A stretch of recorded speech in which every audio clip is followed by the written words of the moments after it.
Mensonge du fitness numéro 1. Il faut manger parfaitement bien et se priver pour sécher ou perdre du poids. La raison d'être d'Alpha Body, c'est que 99% des gens ont les mauvaises priorités en fitness et en nutrition. Notre mission est d'expliquer les vraies bonnes pratiques et je vais donc écrire une série de vidéos sur les mensonges de la nutrition et du fitness. Donc le mensonge numéro 1, c'est il faut manger parfaitement et se priver pour sécher.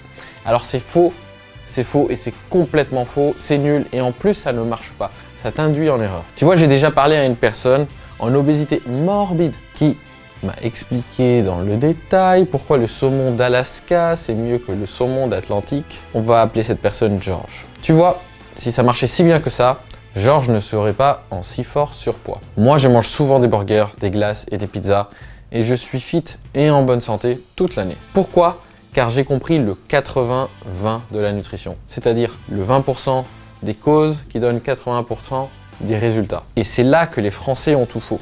Je n'ai jamais vu un peuple aussi obsédé par la qualité micronutritionnelle de leurs aliments. La micronutrition, c'est quoi? C'est ce que tu regardes tout le temps. Quelles sont les vitamines?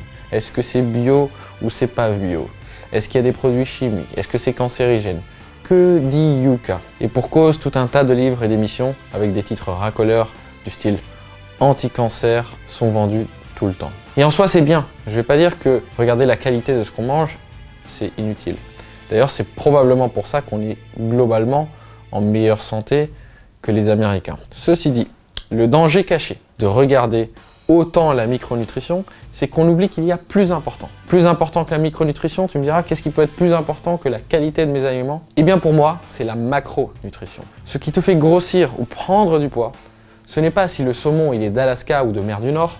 Ce qui compte, c'est l'énergie totale de ce repas et par extension, ce que tu vas consommer sur une journée, voire une semaine. Ce qui est intéressant dans le terme macro, c'est que tu peux aussi l'utiliser d'autres manières. Évidemment, quand on parle de macronutrition, on parle de la quantité d'énergie qui est dans ton assiette. Mais ce que je conseille, c'est justement d'avoir une approche plus macroscopique de ta nutrition. Au lieu de te demander est-ce que j'ai pris le bon haricot vert aujourd'hui, tu te dis ok, est-ce que j'ai mangé les bonnes choses 80% de la journée? Si c'est le cas, tu peux te faire plaisir et manger une glace le soir. Le tout, c'est que tu ne consommes pas tellement de calories que tu vas finir par prendre du poids. Ce que Georges n'avait pas compris, c'est que le plus important pour lui, c'était de consommer moins de calories. Il aurait mieux fait de se faire quelques petits plaisirs, une glace, un saumon d'Atlantique, et limiter ses calories au global, plutôt que de se focaliser sur des indicateurs impuissants et sans importance, qui lui permettent en plus de s'auto-manipuler et se faire croire qu'il a compris la nutrition.